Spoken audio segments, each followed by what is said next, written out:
My rival, the tycoon, begged me to save his skyscraper from collapse, but now the men who sabotaged it think I'm their getaway driver, and I'm stuck between a bomb in my workshop and a dead body in the alley.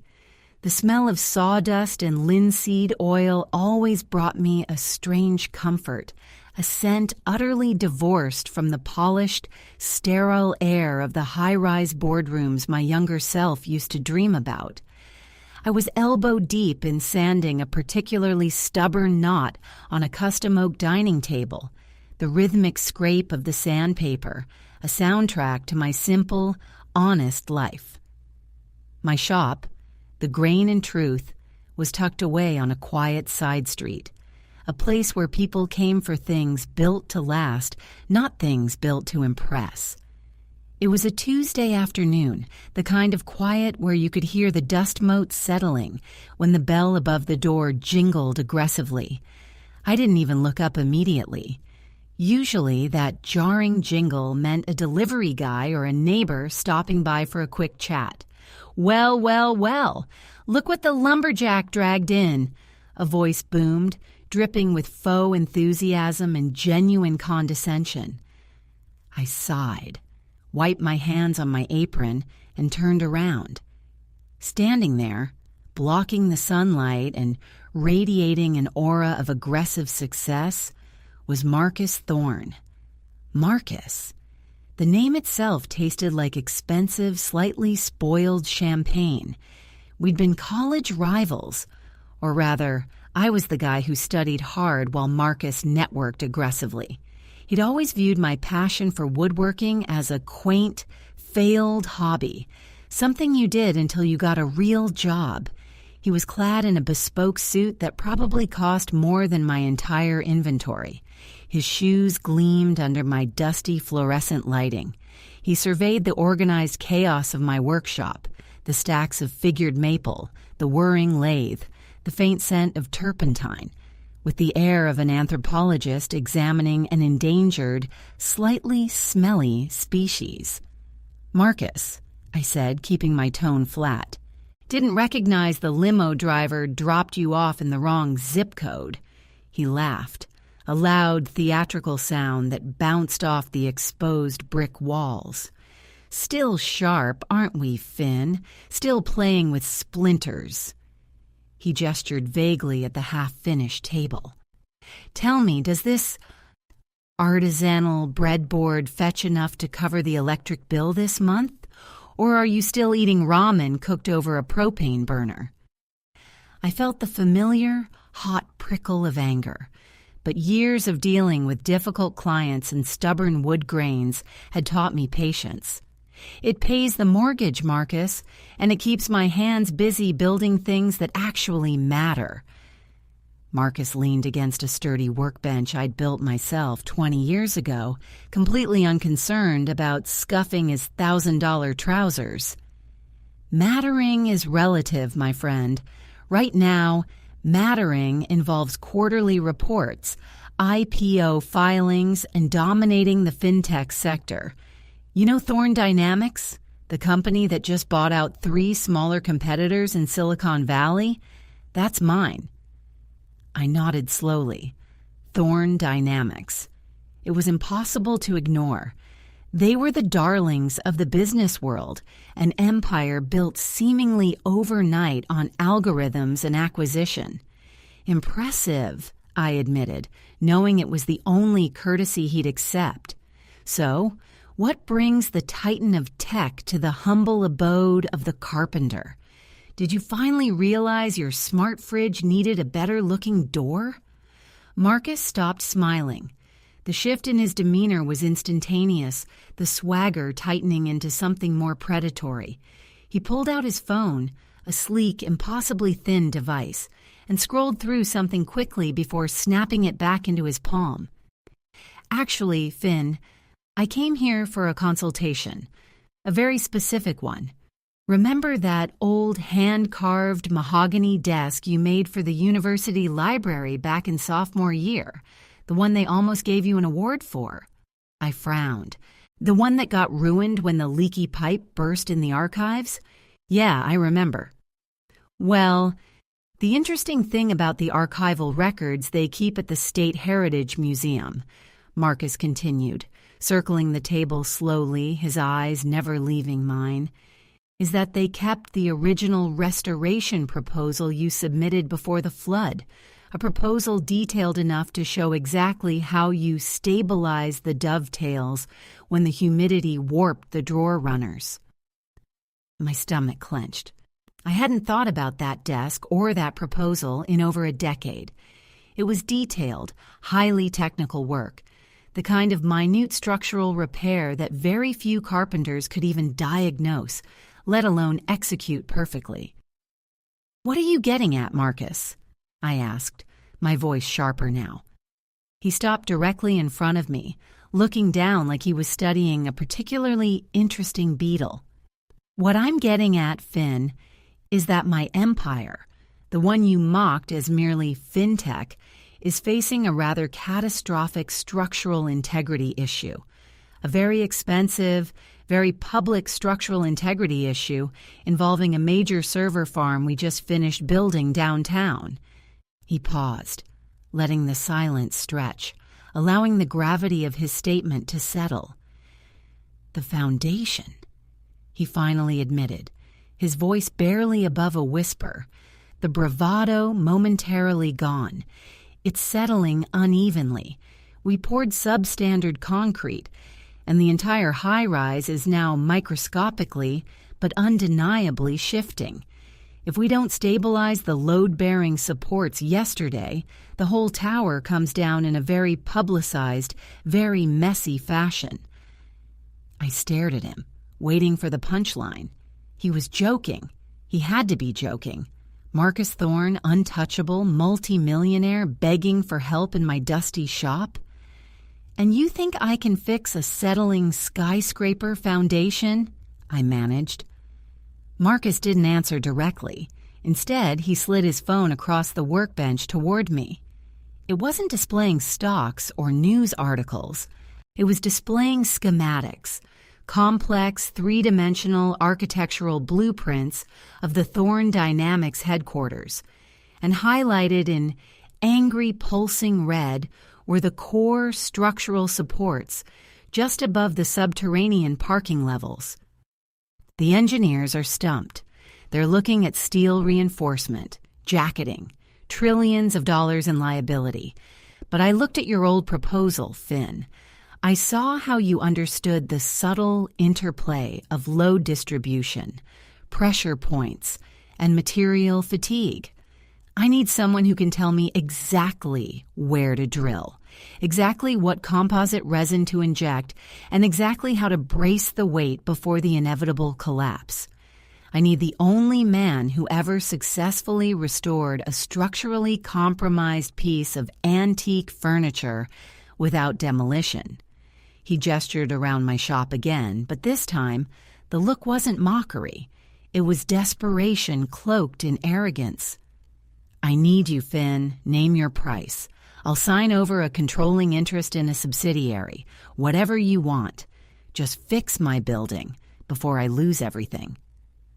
I looked from the damning red lines on the blueprint to the confident yet clearly terrified face of Marcus Thorne, my nemesis, my college rival, the man who always told me I'd die poor selling hand-carved napkin rings. "It's a complex problem, Marcus," I said, picking up the phone, the polished metal feeling alien in my calloused hand. "It requires deep analysis. It requires seeing the structure up close, understanding the material stress on site." "Then come look at it," he pleaded, taking a step closer. "We've scheduled an emergency meeting with the structural team for dawn tomorrow. We need your assessment by then."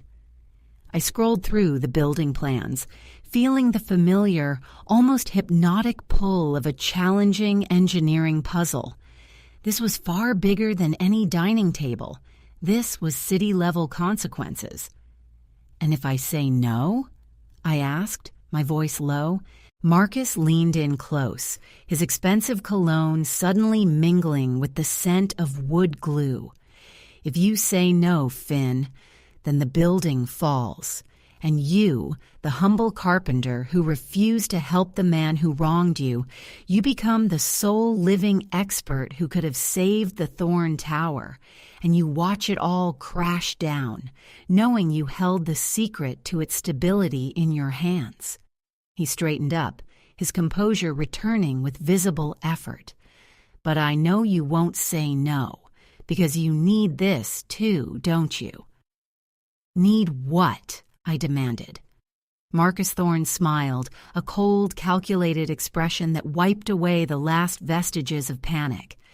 You need the challenge, Finn. You need to prove that your hands are worth more than my money. And I need you to know that the moment you walk onto that site, you are working for me again, just like college. Only this time, the stakes are much, much higher. He didn't wait for my agreement. He knew he had me hooked on the complexity, on the sheer audacity of the repair. He turned to leave, striding back toward the aggressively ringing bell. "I'll send a car for you at 5 a.m., he called over his shoulder, his voice already regaining its booming confidence. "Don't be late, and Finn, don't bother wearing a suit, just bring your tools." The bell jangled again, and silence rushed back into the shop, thick and heavy. I looked down at the blueprint on my bench. The collapse wasn't scheduled for weeks or months. The structural engineers were already in a panic. Dawn. Less than 12 hours. I picked up the phone to call my foreman, intending to shut down all current projects for an emergency consultation, when my phone buzzed. It was an unfamiliar number. I hesitated for only a second before answering. "Hello?" A heavily distorted, static-laced voice hissed back through the speaker. "Thorne's little carpenter. You think you can save his tower?" My heart hammered against my ribs. "Who is this?" "Someone who knows that foundation problem isn't just bad concrete, Finn. Someone who knows exactly why the building is settling unevenly, and someone who just made sure your little workshop is currently surrounded by enough C4 to turn your entire block into ash if you don't follow these instructions exactly." The static-laced voice was chillingly calm, a digital predator whispering through the phone line. My breath hitched, the sawdust-laced air suddenly feeling thin. I glanced instinctively towards the front door, half expecting to see masked figures rappelling from the roof. "What are you talking about, C4? I managed, my voice a strained whisper that betrayed the sudden cold sweat breaking out on my neck. I dropped the phone slightly, placing it on speaker so I could examine the door, the windows, the familiar perimeter of my sanctuary. Nothing looked disturbed. The street outside was quiet, the afternoon light fading into an early dusk. "Don't look around, Finn. You won't see us," the voice chuckled, a dry, unnerving sound. "We are professionals. We appreciate good engineering, and we appreciate leverage. Marcus Thorne built his empire on the backs of people he crushed, and those people have long memories and even longer reach." I gripped the edge of the workbench, the solid oak grounding me slightly. This wasn't just about a building settling anymore. This was industrial sabotage, perhaps even terrorism, and I had just been handed the ignition key by the supposed victim, Marcus Thorne. "Why are you telling me this?" I challenged the voice, trying to sound steadier than I felt. "If you want Thorne to fall, why involve me?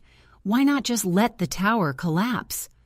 "Oh, we want the tower to collapse, Carpenter. Spectacularly. But Marcus, our pathetic little tycoon, thinks he can hire you to patch the hole, delay the inevitable, and save his reputation long enough to liquidate assets and flee. We intend to make sure he can't flee. More importantly, we intend to make sure you can't save it." The implication hit me like a physical blow. They weren't threatening me to help Thorne. They were threatening me to ensure Thorne failed. "Here's the deal, Finn," the voice continued, adopting a more instructional tone. You go to that tower at dawn. You walk in there and you play the hero. You look at the schematics, you nod sagely, and you tell Marcus exactly what he wants to hear, that a specialized resin injection will stabilize the problem. And what happens then? I asked, my mind racing. If I went in and actively sabotaged the repair, I would be directly responsible for the resulting catastrophe. I couldn't live with that. Then, the voice purred, savoring the moment, when Marcus starts injecting your special blend, which we've replaced with an incredibly fast-acting, pressure-sensitive compound, you'll be standing right there, advising him. When it fails catastrophically, we ensure the authorities find evidence pointing directly to you as the rogue contractor who performed unauthorized, fatal structural modifications. My vision blurred for a second. Framed, not just losing my business, but facing manslaughter charges, or worse, terrorism charges for destroying a skyscraper, all because I dared to talk shop with Marcus Thorne. "You're crazy," I spat out. "I won't do it." "You misunderstand, Finn. You don't have to do it. You just have to fail to stop us. We have eyes everywhere. If you try to contact the police, if you tell Thorne about this call, if you try to use any real structural assessment to warn him, your shop disappears tonight. The C4 is on a remote timer, set for midnight, triggered by a cell signal interruption near your location, or an incoming distress call to law enforcement mentioning Thorne Dynamics or C4. The chilling precision of the threat made my blood run cold. They had planned this impeccably. Thorne had been so arrogant, so focused on his imminent collapse, that he hadn't considered someone else might be waiting in the wings, armed and ready to exploit the exact moment of his vulnerability. So I go tomorrow, I give him the wrong advice, I become the scapegoat for the collapse, and you walk away clean? I whispered, the realization dawning. Marcus hadn't just mocked my humble business. He had exposed me to a level of corporate warfare I never knew existed, and now I was trapped in the crossfire. "Precisely," the voice confirmed, "but here's the twist, Finn, the part where you become indispensable to us." My ears strained. What twist? Thorne's building isn't just a financial asset. It holds a very specific data cache on the 45th floor, encrypted and backed up locally. When the tower goes down, that data cache needs to survive the initial impact, just long enough for one of our operatives to retrieve it from the rubble before the city seals the site. Your job tomorrow morning isn't just to advise the flawed repair, it's to create the perfect failure point. "A failure point?" I choked out. "Yes, you need to ensure the collapse happens precisely at 10 a.m., not 9:59, not 10:01. At 10 a.m. sharp, the pressure wave from the initial structural failure must create a temporary vacuum shield around the 45th floor, protecting that specific external data vault for exactly 30 seconds, enough time for extraction." I felt physically sick. They wanted me to engineer a controlled demolition, precisely timed, using Marcus's supposed stabilization effort as the trigger. If I succeeded, I would be a mass murderer. If I failed to achieve the timing, they would kill me and blow up my shop anyway. "And what if I do manage to save the building?" I asked, clinging to the last thread of my integrity.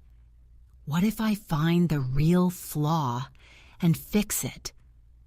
The line went silent for a long, agonizing moment, filled only with the hiss of white noise. Then the voice returned, now colder, devoid of all previous amusement. "If you save the building, Finn, then you have failed us, and we will assume you are now working for Marcus Thorne. In that scenario, the C4 detonates at midnight, regardless of whether you are in your shop or already downtown at the tower. You have until dawn to decide which flavor of death you prefer, professional framing or immediate incineration. The line went dead. I stood frozen, the phone slipping from my numb fingers to clatter onto the sawdust-covered floor. My entire world, the smell of oak, the quiet routine, the simple satisfaction of creation, had just been violently invaded by high-stakes corporate espionage and murder threats. I had less than 12 hours. I could go down swinging, try to warn someone and risk immediate annihilation, or I could walk into the lion's den at dawn, pretend to be Thorne's savior, and become the designated executioner of a skyscraper, praying I could somehow engineer a miracle that satisfied both my would-be murderers and the terrified mogul who had unwittingly painted a target on my back. Then, from the deep shadows behind the stacked lumber where the shop's main support beam met the floor, I heard a faint, rhythmic tick, tick, tick. It sounded too mechanical, too deliberate to be part of my workshop's normal sounds. I slowly moved towards the noise, my heart hammering a frantic rhythm against my ribs, realizing the threat wasn't just abstract or on the phone. It was already inside my walls. The rhythmic tick, tick, tick was precise, unnervingly steady, cutting through the silence like a surgeon's scalpel. It wasn't the sound of my old grandfather clock, which hadn't run in years. It was metallic, small, and emanating from the deepest, darkest corner of the shop, right behind the massive stack of raw cherry planks I was saving for a special commission.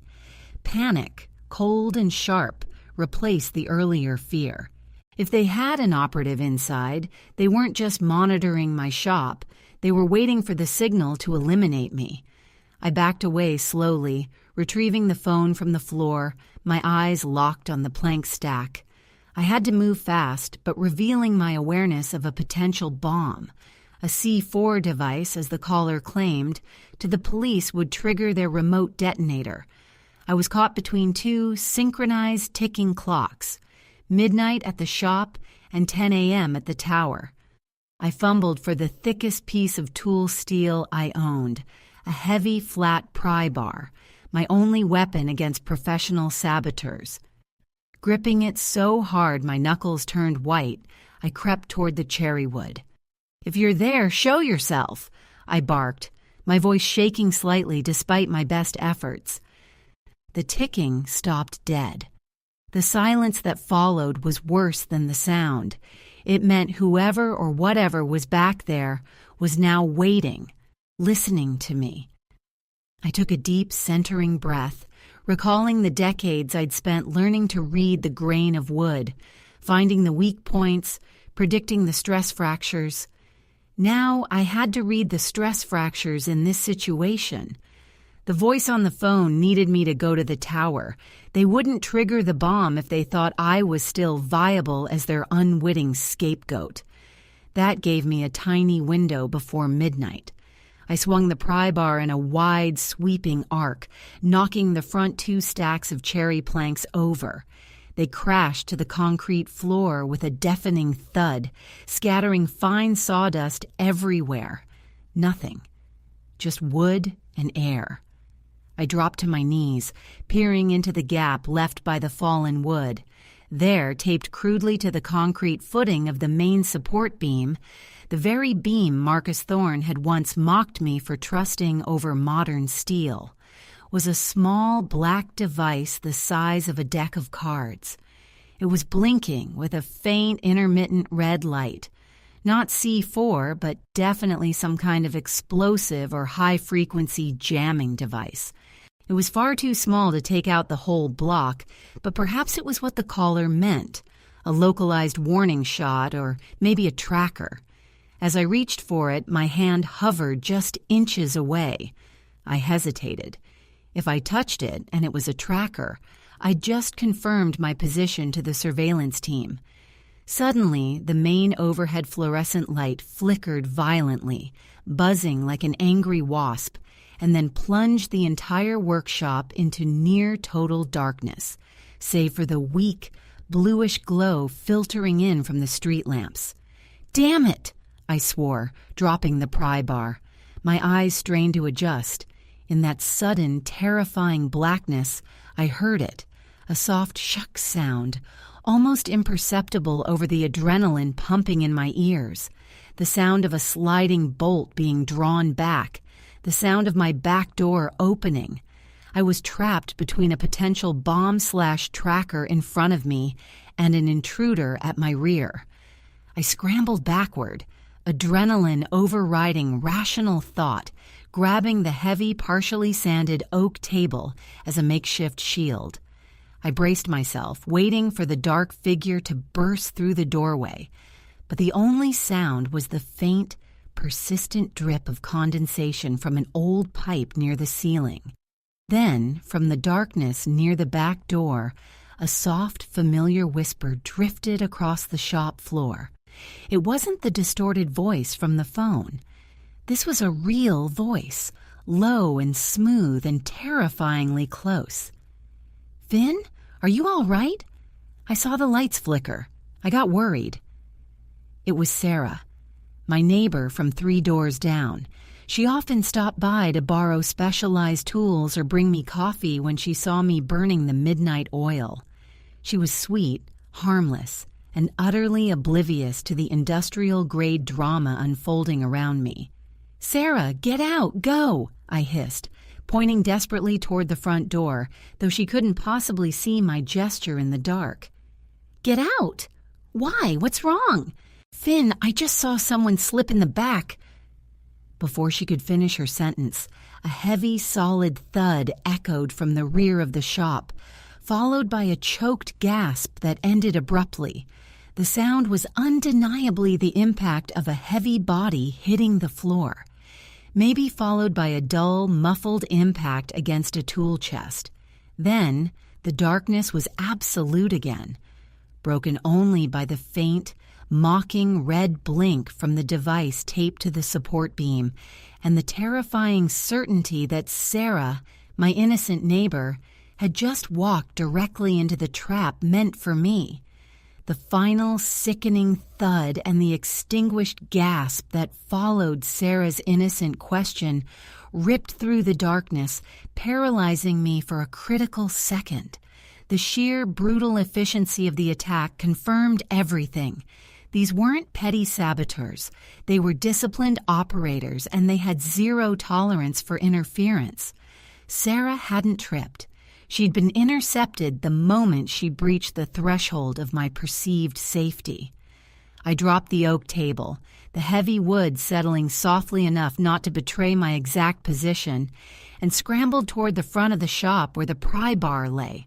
My mind was a frantic mess of conflicting priorities: save Sarah, deal with the intruder, confront the bomb threat, and somehow, impossibly, prepare for the 5 a.m. appointment with Marcus Thorne. As I retrieved the steel bar, my foot brushed against the fallen phone. I snatched it up, praying the power hadn't been cut, and flipped it on. The screen flickered weakly, showing 2 bars of signal, just enough. I couldn't call the police. That detonated the shop. I couldn't call Thorne. That would confirm I knew too much and likely accelerate the midnight timer. I needed intelligence, and I needed it now. My gaze snapped back to the small, blinking red light on the support beam.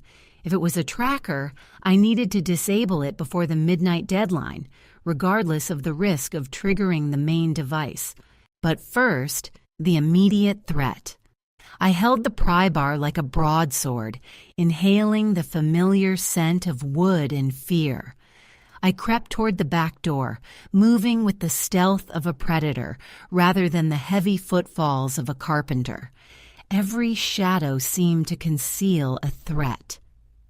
I reached the doorway where Sarah had entered. The air here was different. A metallic ozone tang mingled with the scent of rain from the sudden night dampness. I pressed my ear to the door frame, listening intently. Silence. Absolute unnatural silence, save for the distant muffled sound of city traffic. I nudged the back door gently with the tip of the pry bar. It swung inward a fraction of an inch without a sound, indicating the intruder hadn't slammed it shut, but hadn't bothered to lock it either. They had simply entered and dealt with the unexpected presence, then waited. I took a slow breath, stepped across the threshold, and swept the pry bar in a wide, low arc designed to trip or knock down an unseen opponent. The bar connected with something soft, flesh, followed by a low grunt of pain, not Sarah's soft gasp, but a deep, masculine grunt. They had gone for her, but they were still here. I swung again, this time aiming higher, driven by pure, protective rage. The steel met bone with a sickening crack. The figure stumbled back, letting out a sharp hiss through clenched teeth. I pushed forward, using the momentum, shoving the door wide open and plunging into the narrow alleyway behind the shop. The cold night air hit me. The alley was empty, save for the overflow trash bins and the faint glow of the street lamp at the end. The attacker must have retreated. "Blast it," I muttered, spinning around, my eyes searching frantically. As I turned back toward the doorway, I saw a flash of movement inside the shop. Not the intruder, but a reflection. On the polished surface of the oak table, the one Marcus Thorne used to mock, a tiny, high-powered laser pointer illuminated a single spot on the back wall, right near my collection of antique hand planes. It was a signal. Not from the hidden operative, but from the outside world. A beacon perhaps intended for the operative, or worse, for me to see. I bolted back inside, ignoring the potential trap device still blinking near the beam. I rushed to the back wall. The laser point was focused precisely on a very old, heavily framed certificate, my master carpenter certification, signed by the guild president decades ago. As I stared at it, expecting to see another message scrawled on the glass, the red light on the small device taped to the support beam near the front suddenly changed its rhythm. It stopped blinking intermittently and began flashing in a rapid, insistent sequence. Fast, fast, slow, fast. It wasn't an explosive timer. It was Morse code. My mind, trained in precision, instinctively translated the pattern as I stared at the blinking light. The intruder's brief presence momentarily forgotten in the face of this new, direct communication. FALL. They weren't threatening to blow up the shop at midnight. They were sending a final instruction regarding the tower. Make it fall. But before I could process the implications of receiving direct orders, a heavy, dark shape detached itself from the deep shadows beneath the main ceiling rafters. A place I had never installed lighting. A place so high up that only a professional climber or someone who had been hiding there for hours could reach it. The shape dropped silently, too fast for me to react, landing squarely behind me. I felt the cold, hard muzzle of a silenced pistol press against the base of my skull, and the familiar scent of stale gunpowder, not sawdust, filled my nostrils. "Wrong signal, Finn." A calm, metallic voice whispered directly into my ear, the voice of the caller, but clearer now, unfiltered. "The C4 is armed, but you don't need to worry about midnight anymore. You failed to follow the primary directive. Isolate the target. Now you walk back to that table, you pick up that phone, and you call Marcus Thorne. Tell him you've analyzed the schematics and you need him to meet you at the tower, alone, at 1 a.m. Tell him you found the real vulnerability and you need his expertise to seal it, or the whole thing comes down tomorrow morning. The cold steel of the silenced pistol pressed against my neck was the most convincing argument I'd ever encountered. The sound of Sarah's muffled impact suddenly made horrific sense. She hadn't been the intended victim of the ambush, but a tragic casualty of my own delay. They hadn't waited until midnight. They had been here all along, waiting for me to investigate the first threat, thereby confirming I was alone and vulnerable enough for the final extraction. "You think I'm going to deliver him to you?"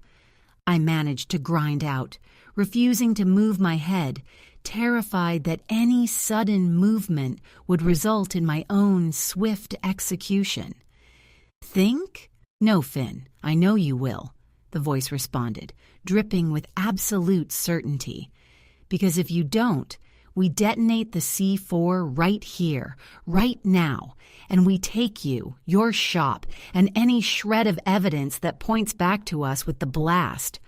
Marcus Thorne doesn't matter to us anymore. You do. You're the loose end, the only one who saw the schematics, the only one who knows the weakness. Dead in a building explosion?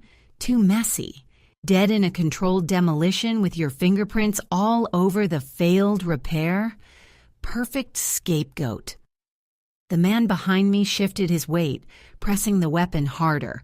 I felt a slight, almost imperceptible heat radiating from the device taped to the support beam, the device that was now flashing FALL repeatedly. They weren't bluffing about the rigged C4. My mind raced, abandoning the impossible task of saving the tower or escaping this man. My only leverage now was the one thing Marcus Thorne valued above all else: his empire. "If I call him, I get exactly what I want first," I stated, my voice surprisingly steady. "The price for my silence and cooperation, and for making sure the tower falls exactly when you want it to, is absolute verifiable immunity for Sarah." A low, cynical chuckle echoed through the rafters. "Immunity? You think we care about your neighbor?" "No," I countered immediately, capitalizing on his momentary distraction. "But you do. If Sarah dies in this shop, a known, innocent bystander, it will immediately bring scrutiny. The police won't just look at a structural failure. They'll investigate every possible prior conflict, every threat. You want Thorne to fall cleanly with you vanishing into the smoke? You leave Sarah alone, untouched. If she wakes up hurt or if she's found dead, I void the contract. I call the state police anonymously, detail the C4 in the shop, and I walk away from this mess knowing you'll be tied to a high-profile murder instead of just corporate sabotage." The pressure on my neck eased fractionally. They were calculating. Sarah's body, untouched, meant plausible deniability for them later. Sarah's body found mangled meant an immediate, intense investigation that could unravel their entire operation. "Fine," the operative conceded curtly. "We secure the perimeter. If she moves, you move. If you try anything else, we detonate and everyone loses." "Good," I whispered. "Now move away from the door. I need both hands for the phone." Slowly, agonizingly, the muzzle lifted from my neck. I heard the soft scrape of heavy boots retreating toward the shadows near the back wall, merging with the darkness where they had been waiting. I didn't turn around. I picked up the phone, my fingers slick with sweat, and dialed Marcus Thorne's private emergency line, the one that bypassed all secretaries and security layers. It rang twice before he answered, his voice sharp with pre-dawn anxiety. "Finn, it's 4 a.m. What is it? Is the structural analysis done?" "It is," I said, adopting the precise, measured tone I used when discussing joinery tolerances. "Marcus, I've reviewed the schematics. The foundation issue isn't the concrete mix, it's the load distribution. The southwest shear wall is experiencing catastrophic torsion due to microfractures in the bedrock underneath. Injecting resin will only delay the inevitable collapse by a few hours, maybe less. You'll make it worse. I could hear him breathing heavily on the other end. What are you saying? What do we do? We need to stabilize the torsion point directly. I need you to meet me at the site alone at 1 a.m. I have developed a novel bracing technique, a sort of inverted truss system using custom-cast, high-density hardwood cores and steel tension wires. It's unorthodox, but it can temporarily redistribute the load until you can implement proper underpinning. I need you there to oversee the initial placement of the anchors. No engineers, Marcus. They'll argue. This needs to be done fast based on my expertise alone. I was giving them exactly what the unseen operative wanted. Marcus Thorne, alone, at the precise epicenter of the structural weakness, 12 hours before the collapse was scheduled to happen. 1 a.m. alone, you promise this will buy us time? Thorne sounded desperate, grasping at the only straw offered. It will buy you until 10 a.m. tomorrow, I promised, the lie tasting like ash. If we implement the bracing perfectly by 3 a.m., the load will hold until the morning trading bell. Done. I'll meet you there, Finn. You just saved my company. We'll see, I murmured and hung up. I dropped the phone again, turning slowly toward the main support beam. The device was still flashing. FALL. They were expecting me to plant the charges and escape. I carefully approached the device, using the edge of the pry bar to gently scrape away the adhesive holding it to the wood. It came loose easily. It wasn't a tracker. It was a high-end seismic monitor, jury-rigged to a short-range transmitter designed to confirm the exact moment the catastrophic torsion began. I had made my choice. I would not be their scapegoat, and I would not be their executioner. I had to save Sarah, and I had to stop the tower from falling, not for Marcus, but to clear my own name and stop the men who thought they could treat the world like a poorly built piece of furniture. I tossed the monitor onto the concrete floor and immediately brought the heavy pry bar down, smashing the device into glittering shards of plastic and silicone. Then, I located the emergency breaker for the building and plunged the entire shop into true, absolute darkness. I ran to the back, heart pounding, praying Sarah was merely unconscious. I found her crumpled near the door, breathing shallowly but visibly moving her chest. I quickly dragged her deeper into the relative safety of my office nook, laying her on my spare rug. Now for the real work. I didn't have time for elaborate traps. I grabbed my satchel, filling it not with specialized resin, but with my strongest hardwood dowels, my tensioning tools, and the specialized high-tensile cable I usually reserved for reinforcing antique cabinet joints. I looked back at the main door, knowing the men who had just left her still had the shop under surveillance, watching for the midnight detonation. They would be waiting for the signal or for me to return.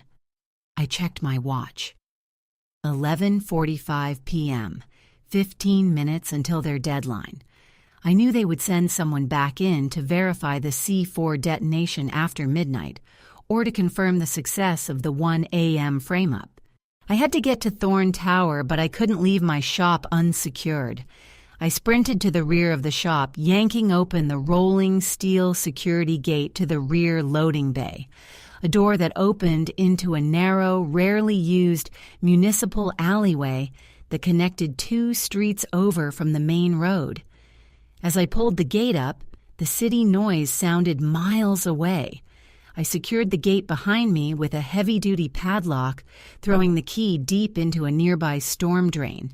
Then I turned toward the main street, knowing that if I walked out the front door, I would be walking directly into the final confrontation with the cleanup crew. I took a breath, the cold night air stinging my lungs, and surveyed the scene. Sarah hidden inside, the C4 timer ticking toward midnight, and Marcus Thorne waiting at 1 a.m. for the engineered demise of his tower. I didn't run toward the street. Instead, I scaled the 10-foot wooden fence bordering my property, hauling myself over the top and dropping silently onto the neighboring roof, a route only a man who spent his life climbing scaffolds and maneuvering heavy lumber would know. I was no longer the humble carpenter. I was a saboteur, a double agent, heading toward the collapsing tower, carrying the only tools that could truly save it, tools Thorne had once mocked as mere splinters. From this new vantage point, peering over the darkened roofline toward the distant, towering silhouette of the Thorne Dynamics headquarters, I saw a faint, almost imperceptible blue light flicker on top of the skyscraper, a signal, perhaps from Thorne himself, already checking in. And then, across the intervening blocks, I saw movement near my own shop's front door. Two large, dark figures detached themselves from the shadows across the street, moving with practiced stealth toward my main entrance, clearly intending to check the C4 device before midnight arrived. I was exposed on the roof, heading toward Thorne, with the cleanup crew converging on the home I'd just left vulnerable.